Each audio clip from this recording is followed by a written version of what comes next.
IIT జేఈలో మంచి rank రానటువంటి విద్యార్థులకు బెస్ట్ ఆప్షన్ సిఏ కోర్సులు అడ్మిషన్స్ జరుగుతున్నవి. శ్రీ గురుభ్యో నమః. మహాగణాధిపతి నమః. శివాయ గురు నమః. శ్రీ కామేశ్వరదేవి నమః. సుమన్ టీవీ ప్రేక్షకులకి శుభోదయ శుభాకాంక్షలు. నేను మీ సోమేశ్వర శర్మ. మేషం నుండి మీనం వరకు ఉన్నటువంటి రాశి ఫలితాలు నా పరిజ్ఞానం సహకరించే మేరకు ఈ వారం రాశి ఫలితాలను తెలియజేస్తాను.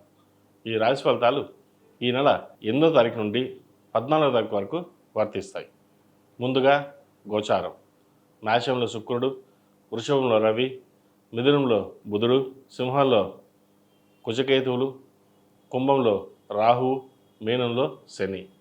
అలాగే చంద్రుడు తుల, వృశ్చిక, ధనుసు రాశుల్లో సంచారం. తదుపరి వృశ్చిక రాశి. వృశ్చిక రాశి వారికి ఈ వారం చాలా అనుకూలంగా ఉంది.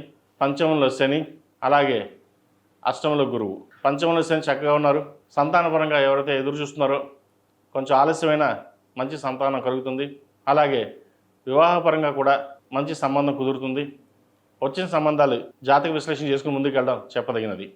అలాగే ద్వితీయ పంచమాధిపతి గురువు అష్టమంలో ఉన్నారు. ఆరోగ్యపరంగా కొన్ని జాగ్రత్తలు తీసుకోవాలి. అడ్మినిస్ట్రేషన్ పరంగా కూడా కొన్ని ఇబ్బందులు ఉంటాయి. ఉద్యోగంలో చిన్న చిన్న స్థానచలనం ఏర్పడుతుంది. ఆరోగ్యపరంగా కూడా చిన్న చిన్న ఇబ్బందులు ఉంటాయి. గ్యాస్ట్రిక్, అసిడిటీ, కడుపుకు సంబంధించిన ఇబ్బందులు ఏర్పడతాయి. వాటి విషయంలో జాగ్రత్తలు తీసుకోవాలి. నూతన ఉద్యోగ ప్రయత్నాలు చేసేవారికి చక్కగా కలిసి వస్తుంది. ఉద్యోగ ప్రయత్నాలు చేసుకోవచ్చు. డబ్బు విషయంలో ఎక్కువగా ఖర్చు ఉంటుంది. ఖర్చుల విషయం జాగ్రత్త పడితే భవిష్యత్తు బాగుంటుంది. అలాగే ఈ రాశిలో మించిన విద్యార్థులు ఈ వారం చక్కగా రాణిస్తారు. మంచి అభివృద్ధి పదం ఉంటుంది. ప్రభుత్వ సంబంధమైన ఉద్యోగం కోసం ప్రయత్నిస్తున్న వారికి ప్రయత్నాలు ప్రారంభించవచ్చు. గ్రూప్స్కి ప్రిపేర్ అవుతున్న వారికి మంచి అవకాశాలను చెప్పచ్చు. అయితే విదేశాలకు సంబంధించి వెళ్ళాలనుకునే వారికి కొంత ఆటంకాలు ఎదురవుతాయి. వాటి విషయంలో జాగ్రత్త వహించండి. వీసాకు సంబంధించిన విషయాలు రిజెక్ట్ అవ్వడం కావచ్చు, లేదా లేట్ అవ్వడం కావచ్చు జరుగుతుంటాయి. విదేశాల్లో ఉన్న వారికి పిఆర్, గ్రీన్ కార్డ్ కోసం ప్రయత్నిస్తున్న వారికి అవకాశాలు చక్కగా ఉన్నాయి. వాటిని ఉపయోగించుకోవాలి. ఎవరికైతే వీసా రాలేదో, లాటరీలో రాలేని వారికి ఈ నెలలో ప్రయత్నాలు చేయండి. వచ్చే అవకాశాలు గోచరిస్తుంది. దూర ప్రాంత ప్రయాణాలు ఎక్కువగా చేస్తారు. బంధుమిత్రులతో కలిసి ఆనందంగా గడుపుతారు.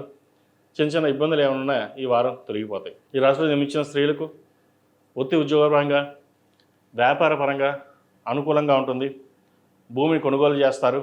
వ్యాపారాన్ని మంచి అభివృద్ధి పదంలోకి నడిపించడానికి మీరు చేసే కృషి ఏదైతే ఉందో అది ఈ వారం ఫలిస్తుంది. మీరు బాగా బిజినెస్ చేస్తున్నారు అనే ఈర్ష్యాభావాలు కూడా ఎక్కువగా ఉంటాయి. అది చుట్టాలో కావచ్చు, బయట వాళ్ళలో కావచ్చు. అయితే ఎన్ని చేసినా పేరు ప్రఖ్యాతుల వాడికి స్థిరంగా ఉంటుంది. మీరు చేసే ప్రయత్నాలు ఏవైతే ఉన్నాయో అవి ఈ వారం ఫలిస్తాయి. అలాగే దైవ దర్శనాలు చక్కగా చేసుకుంటారు. ఇంపోర్ట్ అండ్ ఎక్స్పోర్ట్ బిజినెస్ రాణిస్తాయి. వైద్యులు ఉన్నవారికి, సాఫ్ట్వేర్ రంగంలో ఉన్నవారికి, చిరు వ్యాపారస్తులకు, ముఖ్యంగా నీళ్ళ వ్యాపారస్తులకు ఈ వారం అనుకూలంగా ఉంది. లోన్ల విషయంలో కొంత జాగ్రత్త వహించాలి. హౌసింగ్ లోన్ కావచ్చు, పర్సనల్ లోన్ కావచ్చు, క్రెడిట్ కార్డు విషయంలో కొన్ని జాగ్రత్త వహించాలి. ధనాన్ని అధికంగా ఖర్చు పెట్టడం వల్ల భవిష్యత్తులో ఇబ్బంది పడాల్సిన పరిస్థితి ఏర్పడుతుంది. ఎందుకంటే ఇవాళ రేపు ఉంది ధనం, రేపు వస్తుంది, సరే మళ్ళీ ఖర్చు పెడదాం అనే ధోరణిలో ఉంటారు. సాధ్యమైనంత వరకు సేవింగ్స్ వెళ్ళడం చెప్పదగినది. ఈ రాశిలో జన్మించిన వారు ప్రతిరోజు ప్రతినిత్యం దక్షిణామూర్తి స్తోత్రాన్ని పఠించడం, దక్షిణామూర్తి రూపుని మెడలో వేసుకోవడం, రుద్రపాశుపత హోమం చేయించుకోవడం చెప్పదగిన సూచన. ఈ రాశిలో జన్మించిన వారికి కలిసి వచ్చే సంఖ్య 5, కలిసి వచ్చే రంగు తెలుపు. ఏదైనా పని మీద బయటకు వెళ్ళేటప్పుడు సోమవారం కానీ గురువారం కానీ వెళ్ళండి. మంచి ఫలితాలు సంప్రాప్తిస్తాయి.